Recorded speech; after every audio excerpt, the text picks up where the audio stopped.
Greetings, podcast family. This is Jeff K, My Digital Memories. And today I am here with Claudia. Claudia is an artist who uses her art to empower women.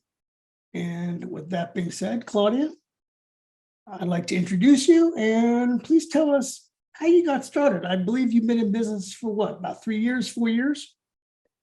A little less than that, about 2 years. Yeah.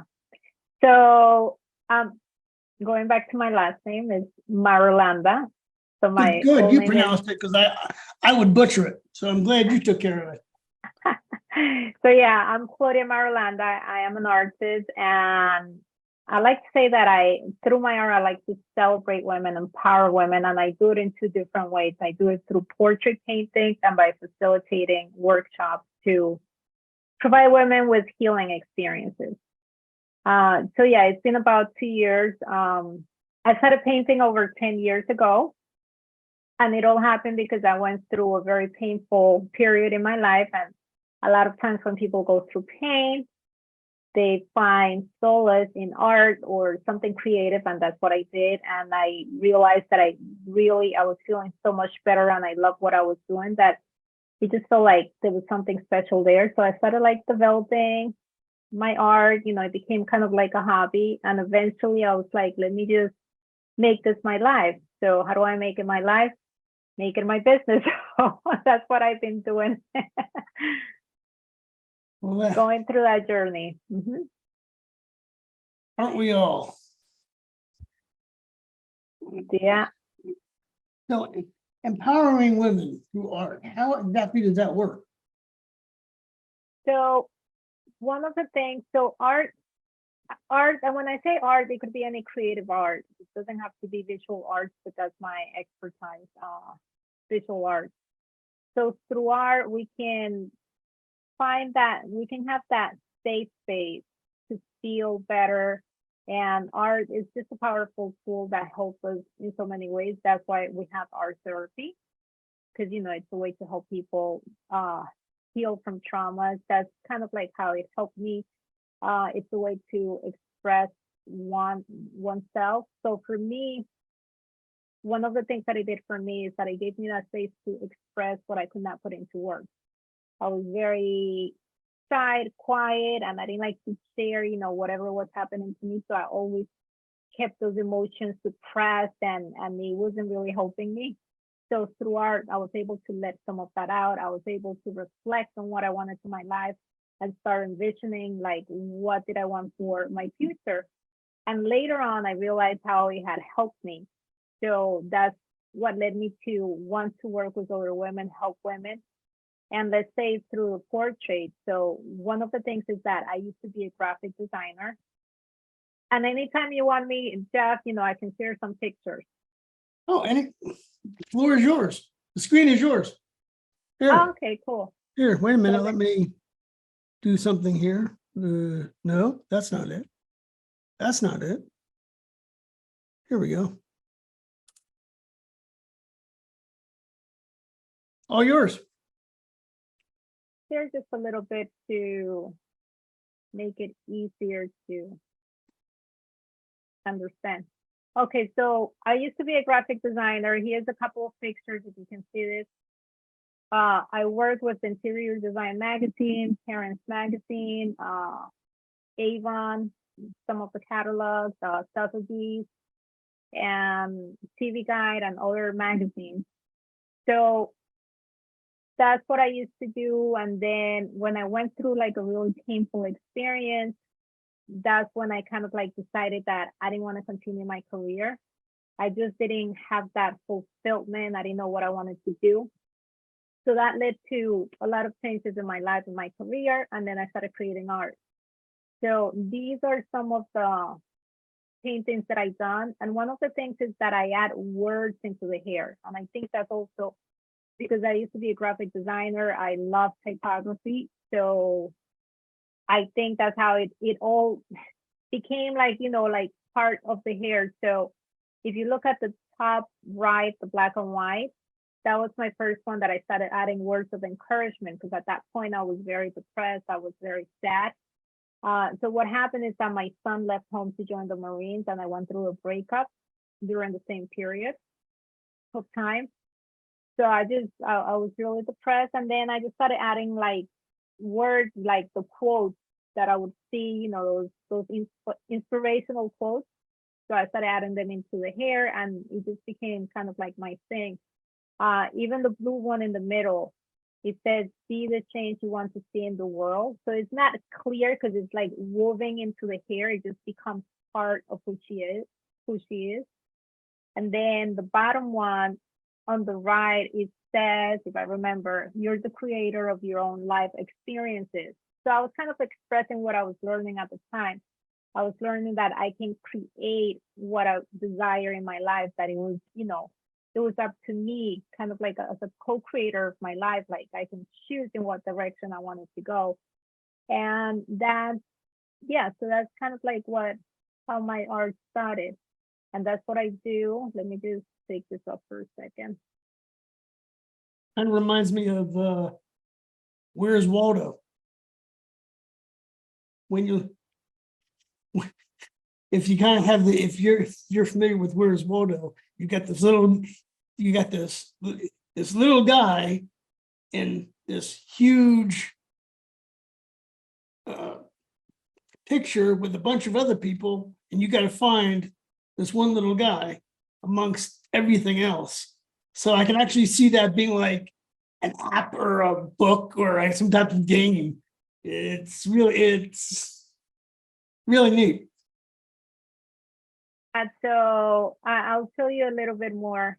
One of the things I just started like, there was no reason behind it. That's why art is like an expression of yourself. It just started coming out. And then later people were like, "Oh, is there like a word in there?" And I was like, "Yeah." So, and now like when I talk to people and they want portraits, I just did one recently that she wanted the words to be visible and seen. So I know people want that because they want others to be able to read it. Sure. So I'm working on that. I'm currently working on a portrait that she loves graffiti art and bubble letters. Okay. So I decided that that's what I'm going to do as part of her hair. So I'm still developing that. But it's kind of fun because I find that most women do not value who they are. Like when I have conversations with women, they feel like it's kind of awkward to have a portrait of themselves. But I would love for women to, like find that self-love aspect of where they want to celebrate themselves, and that portrait to be a reminder of like how they want to see themselves, or what motivates them, what inspires them, so they can always have it and look at it even when they're feeling sad, because that's what I do. Sure. If I'm not feeling good or something, when I see it just makes me happy, because that's what art does for everyone. And it's scientifically proving that it what is it called? It releases dopamine in your brain, that same feeling of love. So that's what art does, and it does a lot more than that. So yeah, that's kind of what I do through the portrait work. It reminds me of the work that I do with people who have dementia. And from that perspective, it's called reminiscent therapy, where if you see videos of yourself or pictures or music or something, it brings back memories and things. I don't know if you're familiar with the singer Tony Bennett, who's got to be 90 years old or so. Famous singer. He has dementia now, doesn't remember anything. But if you play one of his songs, he'll remember every word. So it kind of, I can see how this would empower people, empower women. I know they use it for like they use a specific art therapy for dementia patients, and also Alzheimer's. I don't remember specifically what they do, but they use art to help them. So what is your medium? I mean, do you deal with oil paints, charcoal? I use my paintings, I use acrylic oils, and I also do pencil and ink art. So I'm going to show you a little bit of the portrait.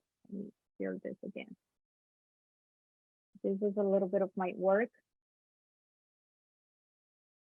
So you see, so I do black and white, basically pencil and ink. And these all have words except the last two. That's kind of like the last two on the top right. It's how I started doing it. So I have basically three styles. I have the black and white, the one that I call more like cartoonist style pop art. And then I Right. have the ones in the bottoms that they have the words woven into the hair, except the last one in the bottom. That one, the Okay. client, he didn't want any words in the hair. So I left it with no words, which for me, the fun part is adding the words. But yeah, those are my styles. I use all the bottom ones is a mixture of acrylic and oil. And then the ones that I call more like pop art, it's just acrylic. So I like to play with all of those. I have a coloring book that I created for women. So I color with pencils, color pencils. And that's been fun learning to do that because I mean I've met people that they do like the most beautiful work with color pencils that I don't know if I could ever do something as great as that, but it's fun. It's fun getting into different aspects of creativity and using different mediums. Yeah, my wife does stuff with glass and things. So, and I do. Do any art? Yeah, yeah. She just for fun though.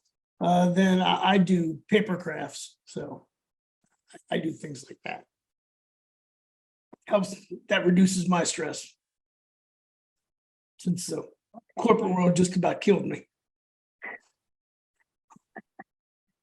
I'm lucky that's all I need is art to reduce my stress, and I'm not in some room someplace in a hospital. So I'm blessed. The but that's really neat. Your work is amazing. So what type of you were telling me you got into this because you went through a painful experience. So is that a lot of your clients? So my whole thing is like celebrating and empowering women in two different ways. One is the portrait painting. For me, it's more of a celebration of women appreciating who they are, valuing themselves, celebrating like their overcoming, their resilience and stuff like that. And then what I'm also doing is workshops. And I like to say that I facilitate healing experiences. So some of the workshops is about the process of creating art. And I have a program where they create a future self-portrait. But we go through all this experimenting with different mediums. We use watercolors, we use pastels, color pencils, mainly those, and just ink pens. And that's the whole point, is to give women that space to experiment. Because I don't know if you ever heard like how we do one thing, we do everything else. So sometimes I find women that they have this fear of taking risk in the art, like they don't want to mess it up, they don't want to try something new. So I always invite them to just experiment, to be playful and allow themselves to mess it up. Because what's the worst thing that can happen? It's just an art piece. And if we're coloring, they can just print out the the file again. So it's not like it's the end of the world. So I like to remind them of that, and give them that space to I don't want to say fail, because I don't think it's about failing, but it's about experimenting. And if they don't like it, they can just start again. Everything's a learning experience. So it's the same thing for me. Sometimes, I get fearful about trying something with paint, especially if it's a portrait for someone else. But unless I experiment, I'm not going to know what is possible. So that's what I do through the workshop. So in that sense, it's about helping women process their emotions So I like to help women get into their emotions, talk about what emotions are. So I teach women that, like, what are emotions, what are suppressed or repressed emotions, and how they can process them, and how it relates to what they're thinking, their beliefs, and so on, because that is going to help them just have tools to deal and process with whatever issues they're having. That's what it does for me. That's how I learned to use art. So if I'm having an issue, instead of like drowning in it and thinking it's the end of the world, at least I have tools to help me get through it. So it's not like life just becomes easier, but it's just being equipped with tools to just get through whatever issues. So that's what I like to provide through the workshops that I do. Very neat. Now, One end is those healing experiences, and on the other end is just celebrating who you are. they're both important. Now, what was I going to ask? Oh, with respect to the colors in people's pictures, is there a significance between which color you picked for what?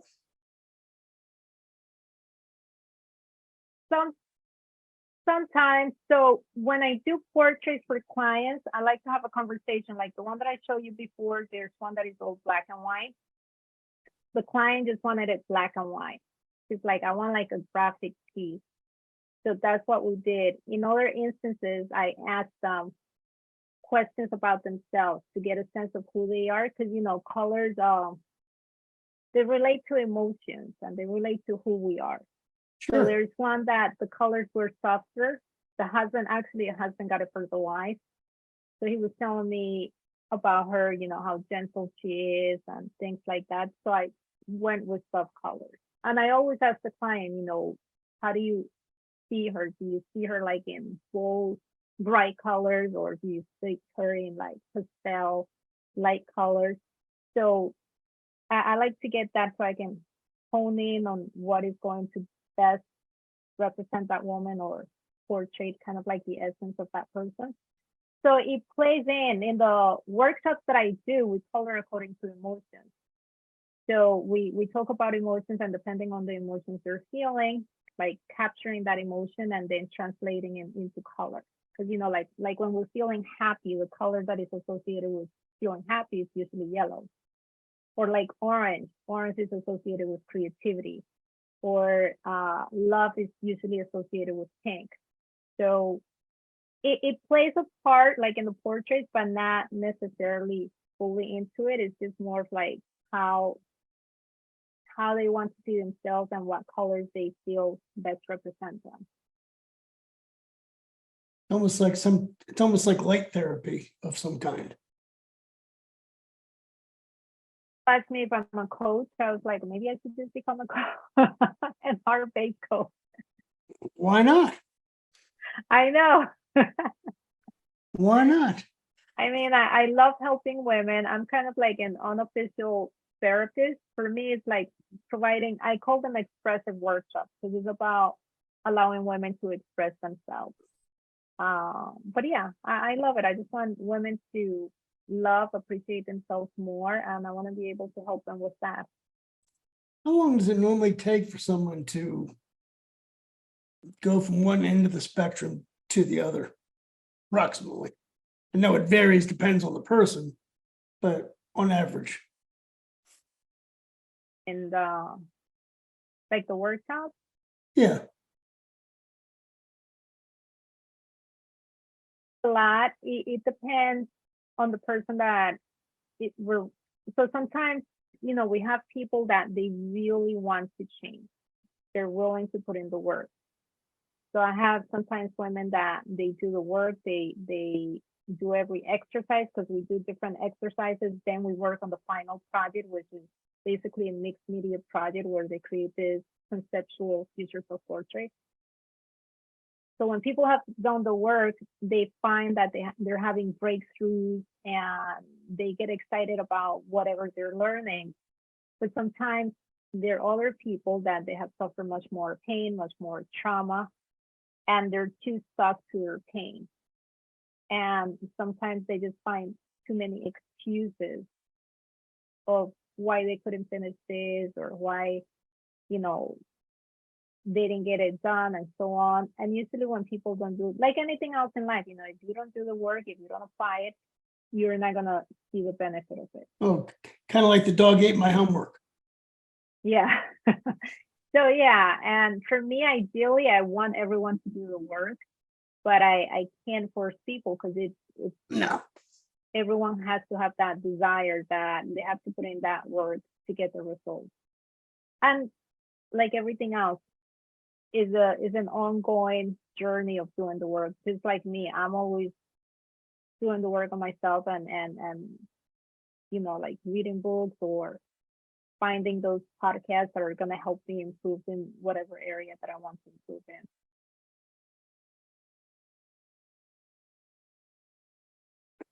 So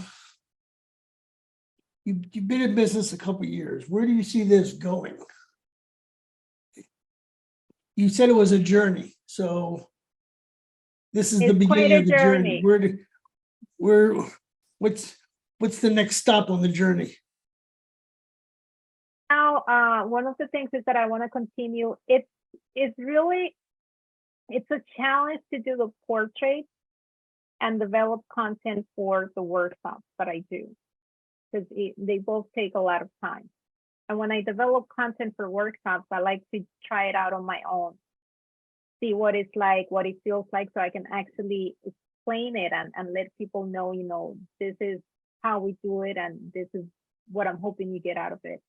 But what I see long term, ideally, I would love to have like a big retreat center where women come and do art.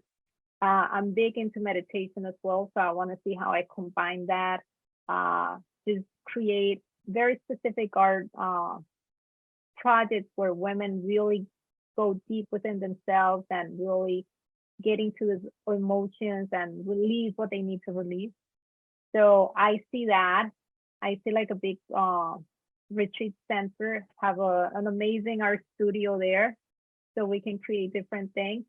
Because for me, it's not just creating art for the hell of it, which I think is great too. But for me, it's like, how do we create art that is meaningful and is going to enrich who we are, you know, deep inside as a person? It's like having a spiritual experience in a way. So that's what I see. I want to continue doing portraits. I want to do like huge, beautiful portraits. Yeah, and those, I mean, those are like the main things, like working with women and doing the portraits in a So more with men? large scale. Huh? Ever work with men? I haven't. Men had asked me, it's like, how come you don't do anything with men? I was like, let me develop one thing at a time. Let me get through this, see what happens.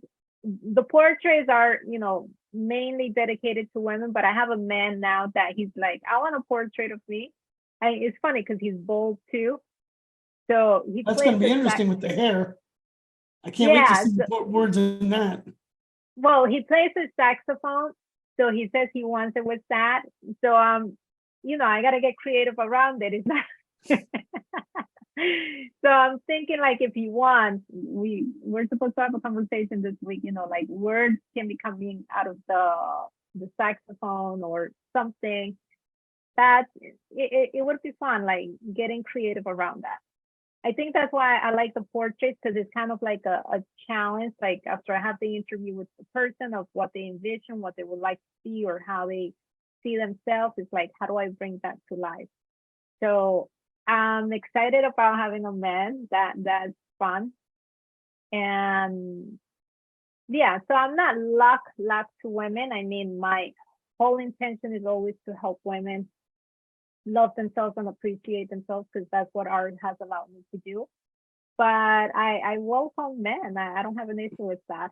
Well, When well, since I deal a lot with memories and Photoshop and things like that, if he wants me to add it, and if he wants me to give him hair, that's not a problem. Just tell me what style and color. I can make it happen. he has the funny thing is that he has a little bit of a beard. The we were talking, and I was like, who knows? Maybe there's something in the beer, but it depends. I mean, it has to look good. It has to be, and it depends what the person wants. That's why I told them personalized portraits, because it's like if they want it to be more fun, or if they want to make it more like a gentle or something more loving, it can be any of that. So yeah, so that would be cool to see what I mean. People have asked me about doing paintings of women who are bold, and I want to do it. I had a conversation recently, with David, the artist, Yeah, because one of the things is like, how about like women that have survived like cancer cancer and things like that. and That'd things be like great. that. So yeah, so there's a lot of like possibilities of different things to do with this art, and how to create that powerful vision to remind women how special they are, to provide that loving aspect. So it's all a possibility. It's open to anything that can come up. That's awesome. It's funny, my wife deals with colors too, but she does it from a clothing perspective. So she determines what color goes best with you. So Is there like any specific questions that you have for the person, or? no, she tries out different fabrics and things, and you can see how the color will change, or how their complexion looks with a particular. And color is really important. I recently met someone that she does sound vibration, um, something kind of like balancing emotions through sound. Oh wow, So never heard of it. yeah, this, because everything, we're energetic beings, and Oh yeah, everything vibrates. But what I learned through it, because I was helping her test it out, is that, let's say if there's an imbalance in certain area, the program that she gave me, it recommends a certain color. So I was like, what is this? And she's like, if you stare, let's say, I can't think of a specific, let's just say if you're depressed, but I'm just making this up. That if you're feeling depressed, and like orange would be a color that will help balance your emotions. So the person would just stare at that color a little more often, and it's going to help with the emotions. And I didn't know that. So that's pretty cool. So it's really it's just exciting to see how color plays a role in our emotions. I usually, the way I treat it is like, when we color according to emotions, this is from the workshops that I do. Sometimes the women usually like that, they enjoy it. And sometimes I have women say, yeah, today, I got up and I was thinking that I just want to be more like in my growth state of mind, like being open to new possibilities. So I decided that I was going to wear green today. So it's kind of nice how it starts playing into their life, and how they start being more intentional with what they're wearing. And I could do more of that, because usually I wear a lot of black. But that could be because I live in New York. Winter time, I just wear a lot of black and gray. So today I make sure I wear a little bit of color. now have you ever worked with kids? Because of that, Huh? I have worked with kids, but just like regular art projects. But I am working on developing something for young girls, and that in this case, I'm open to working with girls and boys. Because this is actually leading someplace. Because I was thinking about kids in like the hospital who have cancer and things like this. Because I can see your stuff being very supportive and creative and lifting them up. Yeah, I haven't considered that yet. Right now, I had parents ask me if I work with young kids, So I'm currently working with one young girl, and this is just one-to-one because I want to understand young kids a lot more. My son is an adult, so I don't really have young kids in my life around me. But a lot of kids are suffering too much right now. Is a lot of kids committing suicide. I've seen it around me a lot, and there's a lot of aggression. So I'm trying to see how I help them. And this is, a part, like even this parent that I spoke to, I did tell her, you should get like a therapist for your daughter, but I can start creating certain projects with her just to help her have that space to relieve the stress or relieve those emotions that she may be feeling. So that's kind of what I'm doing. I'm also doing like a pilot program with young kids. So I'm gonna have like 5, 6 young kids, middle I think that's middle school age. I don't remember. Yeah. Like 14, 15 Yeah. in that age range, and just work with them. And yeah, because I'm very much passionate about women, but I know kids can probably benefit a lot more because they're just starting life. And if they have that support, I think it could be awesome. It's in the very early stages. Baby steps.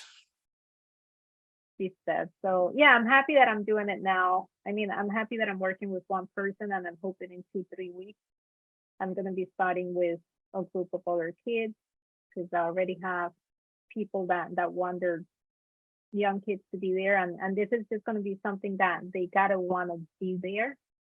Because one of the teachers that I have talked to before, she tells me that kids just want someone to listen to them. And sometimes, unfortunately, it's not the parents, so they need someone outside. So I'm hoping this can help them. And like I do with women, it's about like creating those equipping them with tools to help them process emotions. Because sometimes we don't realize how important it is to express ourselves, release those emotions. Because when we keep it bottled up, it creates a lot of harm. I mean, this is why people end up doing crazy things. They have outbursts of anger, or it can make us sick. I mean, it's proving. There's a book that just came out now, which I have to get it. It's called Your Brain on Art, I think. I think it's Your Brain on Art. And this whole thing about neural art. So I'm really excited to learn more about that because that's kind of like in line with the work that I'm doing and how art can really help us heal mentally, and not just mentally, but when we heal mentally, we can heal physically as well. Yeah. Well, before I did what I'm doing now, I used to be a certified raw nutritionist, an herbalist.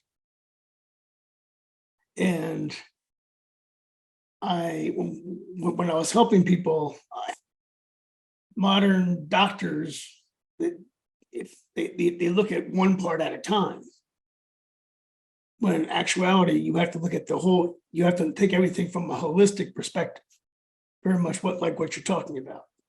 Yeah. So, yeah, I can definitely see that from that perspective. One of the things that I teach in the workshop is, or the awareness that I want women to get, is that emotions play a huge role in how we feel, like our physical health. A lot of times we have a certain disease or feeling sick about certain things, but we go to the doctor can't find what's wrong, but it all relates to emotions. So it's like we need to, like if we're carrying anger inside of us, and I can't remember exactly, like anger affects, I'm not sure if it's the liver. Yeah, it's the liver. Yeah. So each emotion affects different parts of the body. It's like when we suppress emotions. I'm very much interested in trauma because I had suffered trauma when I was much younger. And through the book, I don't have it right here right now. The Body Keeps the Score, that talks about trauma. It's like that trauma, those repressed emotions, they get stored in the body.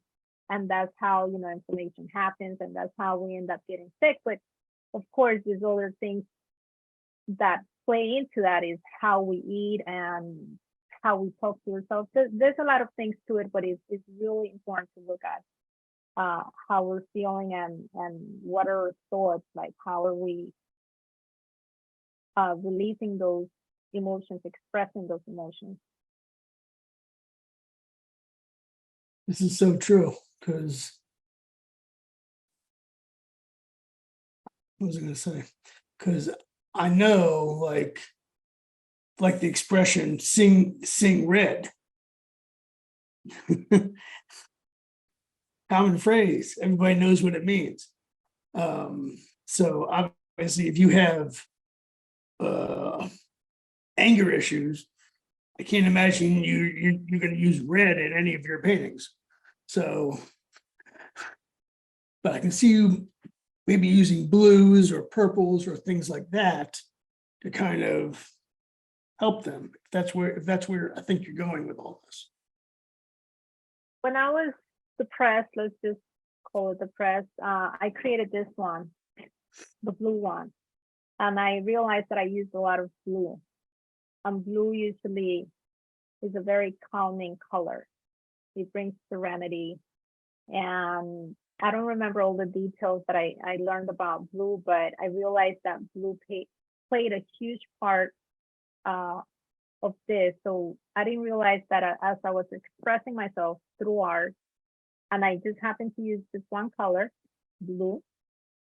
I have no idea why I selected it, but looking back and understanding emotions and how we, art is an expression of ourselves, I was trying to find that calming space, and that's why I ended up selecting blue. But I didn't know it. I didn't do it on purpose. It's just what helped me. And I have women sometimes that when we color, they use the red. And it's funny because I've seen, and this is what I love, the kind of like the psychological part of it.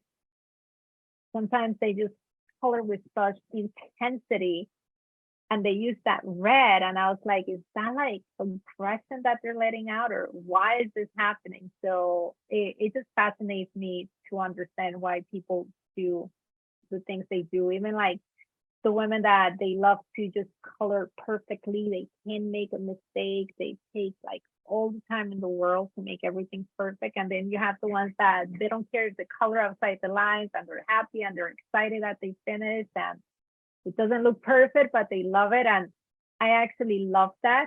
Like when people are too careful, which I have allowed myself to loosen up too, but I invite them to just loosen up, to just, let it just be a mess, and like, let yourself be free, like loosen up from whatever, belief tells them that they have to be perfect. Yeah, my son growing up has OCD. So literally everything had to be perfect, or as close to perfect as you can get. And it was frustrating for him because I'm trying to teach him, like, nothing's perfect. You can only do the best you can do. But it's challenging. It's very challenging. And it's not something where you can just, here's a drug, you'll be fine. Not everything works like that. Actually, nothing works like that. Have to, that's why, I always say play and experiment. That's why I feel like now having this conversation with you is making me think of just doing projects where it's all about like messing up. Because I used to be like that. I don't think I had maybe I had a little bit of OCD. Like I had this thing like in my notebook, I could only use black. I mean, now I allow myself to use other colors, but it's like if I don't have a black pen, I can't write in my notebook. So I have allowed myself to loosen up, to not have to be so neat and so perfect. And part of the way to learn to loosen up is to art. Like some of my early work is just like all these lines with color, even if like they're all pearls. I have one that I showed before. I kind of like this. I let the background be a little crazy because I wanted to start breaking free from that. And I feel the effects of it. It's liberating in not just in my art, but in my life. Like I don't feel like I have to be perfect with things. And it's okay to just not, not be perfect and just mess up. Process And and art helps with that because it's a cool awesome. place to mess up. Oh, and with that being said, before someone walks, you're going to fall down. Before you ride a bike, you're going to fall down. And all of it takes practice. So this is the same thing.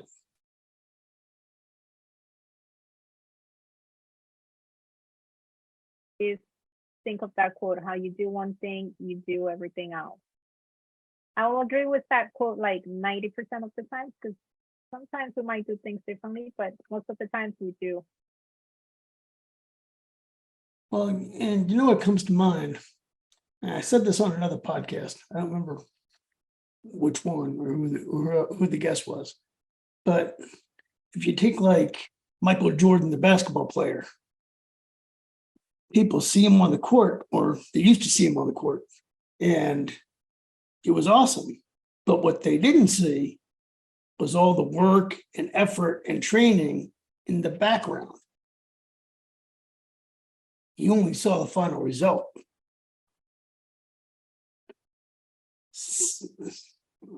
So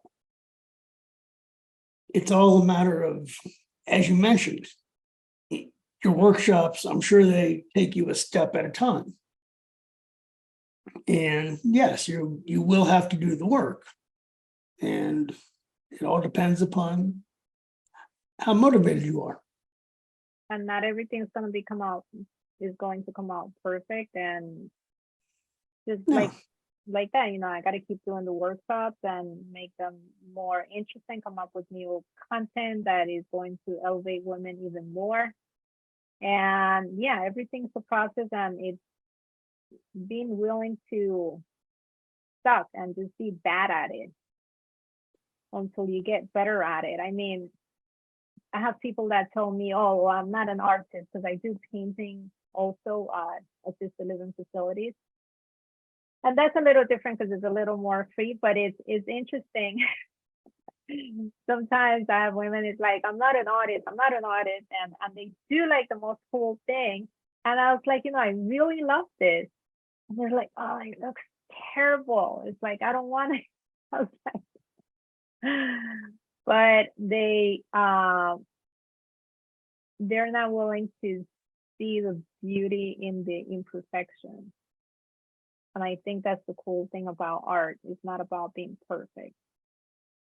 well, that's good because I can't draw a circle. Well, a circle is a little more difficult than a line. Can you draw a line, a short line? Yeah, if you gave me a ruler.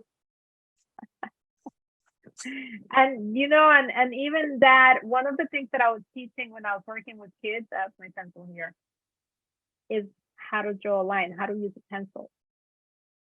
Because I don't know, I don't believe I went to art school and I don't remember anyone teaching me how to hold a pencil, how to use it. So it's all about getting the right skills and, like you said before, practicing.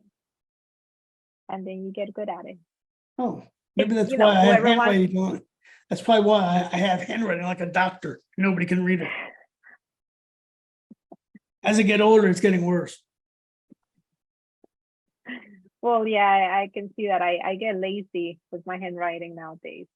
I used to have really neat handwriting because I had to, when I was a kid, I had to practice, I don't even know what it's called. Not calligraphy, Script? but yeah, it's script, but exercises to to have good scripts. I don't even think they even teach it in school anymore. I did it. I'm not originally from here, so in my country, I had to do it. Yeah, you're from Colombia, correct? Yeah. Mhm. And then I came here and I didn't have to do it. And then I have pretty good script, but it could have been a lot better if I had stayed there a little longer.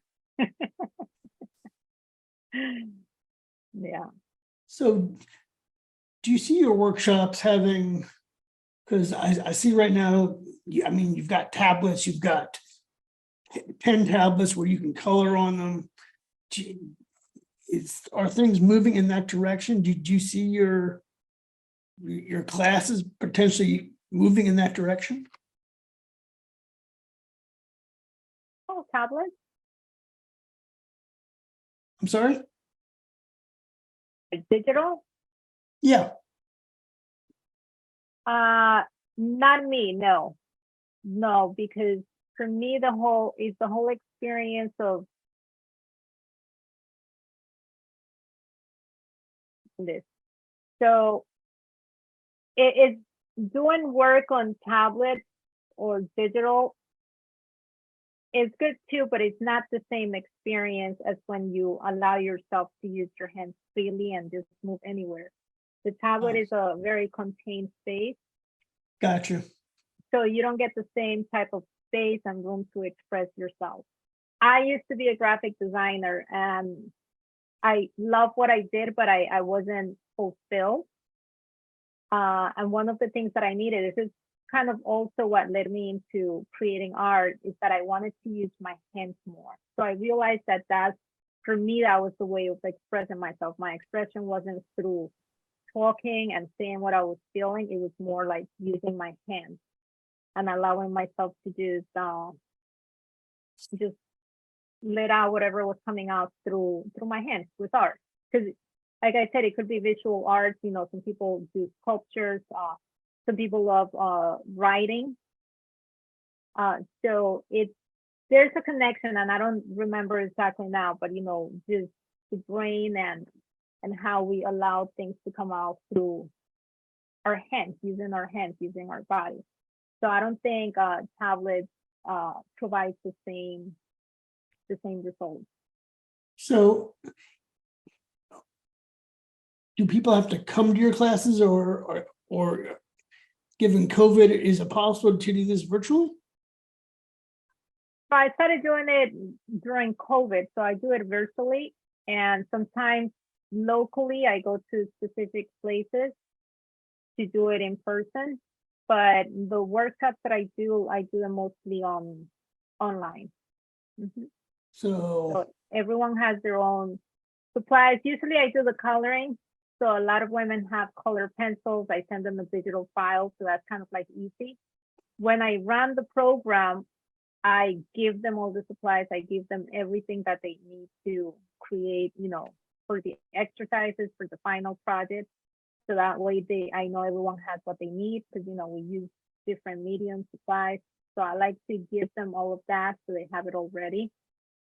But it's all online. That's why in the future, I would love to have that retreat center where people can come and just be out near nature, enjoy nature, and enjoy their creativity and use their imagination. Because that's the whole point, engage in the imagination. That helps with critical thinking. Absolutely. Yeah. And matter of fact, you gave me another idea, because I can see this being really big in like nursing homes, hospice, and that entire space. Yeah, there's people doing different works. I'm thinking, I saw something about like with firefighters. I don't remember the name of the organization. They're doing that with firefighters, because there's this whole thing like, and there's men and women that do that job, but it's kind of like you can't really express yourself. I had someone talk to me about paramedics. Also, they get to see a lot of pain. They suffer like trauma daily from their experiences. but they can't really, I mean, they're too busy because they're working a lot and they can't really express themselves because it's not something that society allows it to happen. So there's a lot of room to have all these learning experiences and workshops. So if people need to reach you, how do they reach you? They can go to my website, send me an email, marulandaart.com. I know I have kind of a long last name, is it? It'll be in the link that I post. So Saying it, Marulanda. I'm not going there because I know I'm going to butcher it. So I'll save you and me the embarrassment.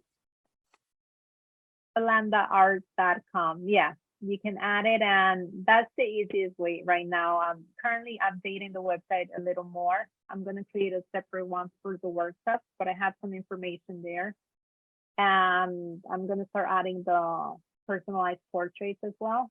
So I got quite a little bit of work to do on my website, but they can see, anyone that visits my website, they can see the work that I have there, the art that I have created up to now. Now, how long is a workshop? I do 1 day quick things, coloring. They used to be a 5-day workshop. Now I'm making it 3 days because sometimes people don't have like the time.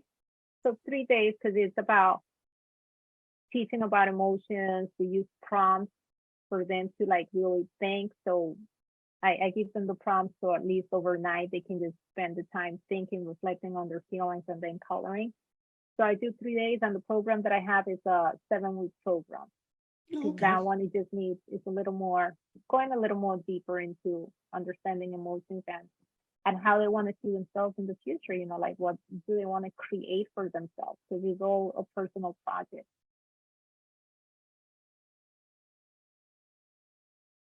So it almost sounds like personal power is what you're giving them. I find that the more I have gotten to know myself, building that self-awareness of who I am, how to handle my emotions, it empowers me because I don't get aggravated easily with people. I can understand where people come from.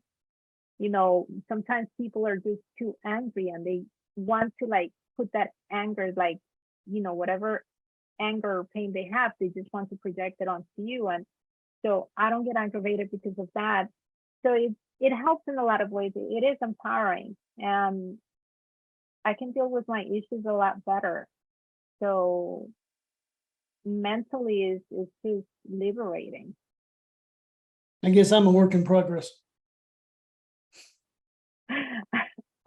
I'm still a work in progress, but from where I used to be 10 years ago, I'm like up here, and I can still go up. We can always get better, and that's always for me. Like, how do I get better, and how I improve myself, and how can I better help people? No, I'm getting better. One of these days, I'll tell you a story when I was younger. So this is actually tame for me. So okay. But great, this has been awesome, and I'd love to have you back after your websites are developed and things are moving along. It sounds like everything's going in the right direction, so that's amazing. So hope you have a great day or a great week, and if anybody needs you, they will know where to reach you. Thank you, and it's been a pleasure, and we'll stay in touch. Oh, absolutely. Thank you. Take care. Bye.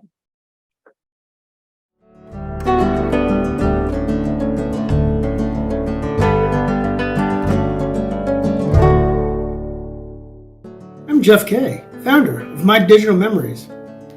We preserve, protect, and organize your precious memories, which include your photographs, negatives, videotapes, home movies, records, and cassette tapes. These can be stored for today and future generations. After our parents died, my sister and I were cleaning out their home and we came across boxes of photos that we wanted and our kids wanted. I knew I had to digitize all these paper photographs, slides, and negatives so they could be shared with family and friends. In My Digital Memories, we take your photos and most types of media and digitize them. We're able to restore photographs and remove unwanted scratches or blemishes. We also digitize home movies. We deliver the end product into any type of storage imaginable, whether it's on a USB thumb drive, a DVD, or storage in the cloud. We make it easier for you to share your digital memories with family and friends. Were you aware your family memories, paper photographs, and other media were only designed to last a maximum of 20 years in a climate-controlled environment? People care about their memories, genealogy, and where they come from. My client Sally gave me countless VHS tapes and had no idea of the treasure she was about to find. She heard her father's voice for the first time.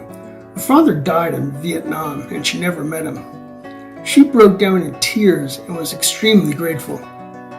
Let's always remember our pets, our furry friends who are loyal to the end. Please contact me to preserve what is most valuable in your life for today and future generations. You are never forgotten with My Digital Memories.